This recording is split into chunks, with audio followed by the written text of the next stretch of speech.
Buenos dias, buenos tardes mga amigos, mga amigas, aking mga kumpanyeros at kumpanyeras. Magandang araw po sa inyong lahat. Ako po ang inyong lingkod, Atty. Rene Bueno.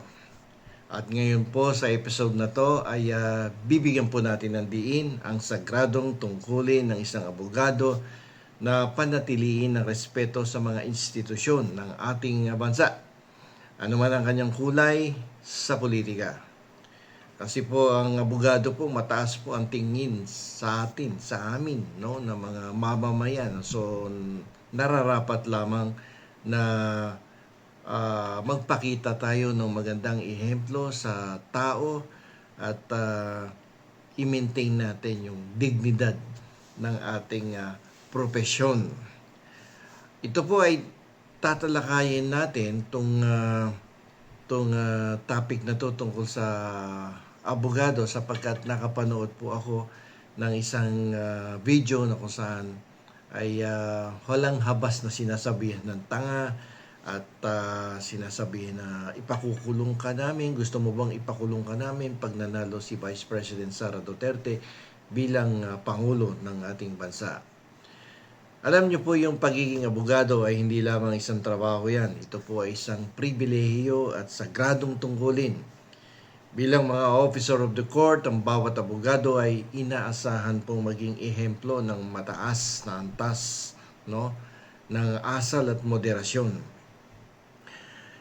Hindi katanggap-tanggap kasi, no, sa aming profesyon, no, bilang mga abogado, yung pag-uugali ng ilang mga kasamahan namin sa bar na tila nakakalimot sa kanilang sinumpaang tungkulin, no, bilang mga abogado na mas pinapaboran ang pagiging bastos kaysa sa pagiging isang professional at officer of the court. Ang paglapastangan at paggamit ng salitang tanga laban sa Pangulo ng Pilipinas na siyang simbolo ng ating soberenya at pinakamataas na opisyal ng bansa ay hindi lamang pag-atake sa isang tao. Ito po ay pag-atake sa integridad ng ating demokratikong institusyon. Ang isang tunay na abogado ay nakikipaglaban gamit ang katwiran at ang batas. Hindi gamit ang mura, hindi gamit ang pang-iinsulto, at lalong-lalo nang hindi gamit ang pananakot sa isang mataas na opisyal ng ating bansa. Ngayon, tingnan po natin kung sakasakaling ang isang abogado ay nagsabi ng tanga na may halong pananakot sa isang opisyal, lalong-lalo na sa Pangulo ng Pilipinas. No? Tingnan natin yung mga potential na nilabag ng abogado. Sa ehemplo natin dito si Atty. Respicio. Dito magkakaroon ng pastangan sa canon of propriety. Kasi meron kami tinatawag na Code of Professional Responsibility and Accountability. Sa ilalim po ng bagong Code of Professional Responsibility and Accountability, malinaw po ang mga limitasyon na sinasabi sa koda na to. Alam niyo po, obligado kami. Meron po kaming obligasyon, no, na maging disente sa lahat ng oras, hindi lang sa pananamit, hindi lang sa itsura, no. Dapat maging disente kami sa lahat ng oras. Yung pagmumura o pagtawag ng mapanirang bansag sa Pangulo sa harap ng publiko ay itinuturing na unprofessional and scandalous conduct. Yan po ay nakalagay sa aming canon. At isa pa, sa ilalim ng Canon 2, Section 2, yung paggamit po ng abusive language, no, ay mahigpit na ipinagbabawal. Ang kalayaan sa pananalita ay hindi po yan lisensya para maging bastos.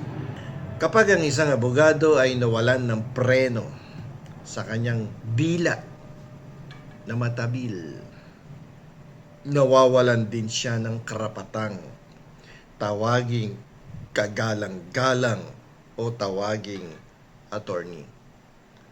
Kasi nakakasira na sa sa profesyon, sa legal na profesyon. Ang taas-taas ng tingin sa amin ng mga tao, tapos makakarinig ka ng ganyang mga pananalita, no? Meron tayong freedom of expression and freedom of speech, pero hindi dapat natin inaabuso. Hindi lamang po administratibo ang issue dito. Maaari rin itong maging kriminal. Kasi may pananakot So, may grave threats dito, may unjust vexation. Kasi yung direktang pagsasabi ng ipakukulong, gusto mo bang ipakulong ka namin, no? Pag naging presidente si Sara Duterte, na may halong galit at intimidasyon, ay maaaring ituring na krimen kung ito ay naglalayong manakot at mangharas ng kapwa. Kasi alam niyo po, yung mga ganitong klaseng pahayag ay lalo na pag ginawa mo sa social media or sa broadcast, ang bawat salitang binitawan ay permanenteng ebidensya. May malisya, no? May actual malice doon. So, dito tingnan natin, no? Although sabi ko nga kanina, mayroon tayong freedom of speech, freedom of expression, pero may pagkakaiba po ang kritisismo sa pang-iinsulto. Okay? So, ang batas ay pumoprotekta sa fair comment. Palaging ganyan yan, no? May fair comment palagi, and that is well protected. May karapatan ng sino man na punahin ang polisiya ng gobyerno. Ngunit may malaking pagkakaiba ang pagpuna sa trabaho ng Pangulo sa pag-atake sa kanyang pagkatao gamit ang mga salitang mapang-alipusta. So, hindi tama yung mga ganong klaseng pananalita, lalo na kung ito ay manggagaling sa isang officer of the court or isang abogado. So, magbibigay tayo ng ehemplo. Ayon po sa mga desisyon ng Korte Suprema, ang mga abogado ay dapat gumamit ng temperate and dignified language. Ang pagsigaw ng tanga ay hindi isang legal na argumento. Ito ay isang pagpapakita ng kawalan ng disiplina sa sarili na hindi nararapat sa isang miyembro ng Philippine Bar. So, kaya medyo ingat-ingat sa pananalita at hindi porket may freedom of expression, freedom of the speech, maaari mong gamitin yan sa lahat ng pagkakataon. Yan pong karapatan na yan ay may limitasyon na itinatadhana. Mismong ang ating saligang batas ay nagsasabi na may limitasyon yan. Okay? So, ito po yung hamon sa mga miyembro po ng bar, yung mga officer of the courts, kaming mga abogado. Ang kaso po ni Attorney Respicio ay isang paalala sa lahat ng mga abogado. Huwag pong tularan ang mga nagpapakita ng kawalan ng respeto sa ating mga leader. Ang pagiging kritiko ay hindi nangangailangan ng pagiging bastos. Ang bawat salitang lumalabas sa bibig ng isang abogado ay dapat sumasailalim sa kanyang pinag-aralan at sa kanyang respeto sa batas. Sabay kung ano-ano na lang ang lalabas sa bibig mo, paano yung mga napag-aralan mo nung nasa law school ka pa, kinalimutan mo na lahat. Lalong-lalo na sa legal ethics, di ba? Ngayon, ang sino man pong abogado na hindi kayang kontrolin ng kanyang dila at hindi kayang magpakita ng respeto sa ating mga institusyon, ay wala pong karapatang humawak ng lisensya mula sa Korte Suprema. Yan po ang tatandaan ninyo.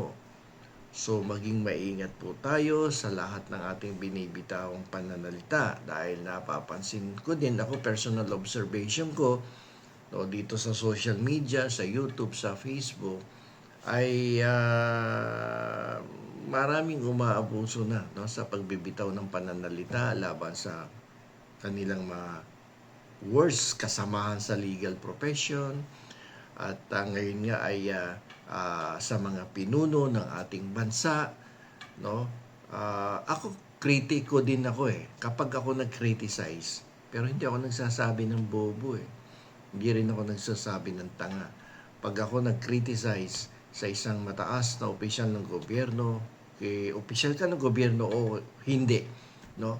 Constructive palagi ang dating ng kritisismo. Dapat at iiwasan yung pagbibitaw ng salitang makakasakit, no, sa damdamin ng isang tao, whether public official yan or pribadong mamamayan. At kasi doble ingat dapat kapag abogado ka paano kung may makarinig na ibang tao na nakakaintindi ng ating code of conduct tsaka yung professional responsibility natin, isinumbong tayo sa Korte Suprema. Alam niyo naman, kahit sino pwede magsumbong sa Korte Suprema kapag kayo po ay umaabuso na sa inyong mga pananalita at hindi nyo na mapagilan ang inyong matabil na dila. So, ito isang payo lang to, no? Hindi to isang paninira or